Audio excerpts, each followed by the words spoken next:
జంతు కొవ్వు నుంచి వచ్చిన రసాయనాలతో తయారు చేసిన నెయ్యినే వాడారు అని చెప్పి పవన్ కళ్యాణ్ గారు స్టేట్మెంట్, ఉప ముఖ్యమంత్రి హోదాలో. ఈయన సంవత్సరం క్రితం, 16 నెలల క్రితం 1,00,000 లడ్డుల్ని అయోధ్యకి జంతువుల కొవ్వుతో పంపించారని చెప్పి మాట్లాడాడు.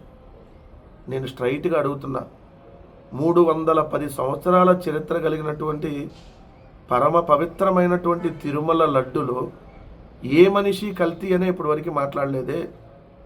మానవ జన్మలో పుట్టినాడు ఎవడో కూడా తిరుమల లడ్డుని అపవిత్రంగా చూడలేదే.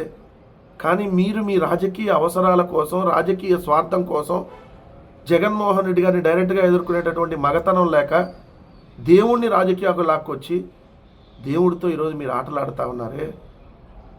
మీరు ఆడే ఆట చాలా డేంజర్ ఆట. మీరు ఆడుతుంది అఖిలాండ కోటి బ్రహ్మాండ నాయక 140 కోట్ల కలియుగ ప్రత్యక్ష దైవంతో మీరు ఆటలాడుతూ ఉన్నారు పవన్ కళ్యాణ్. ఇంతకు ఇంత ఖచ్చితంగా అనుభవిస్తారు.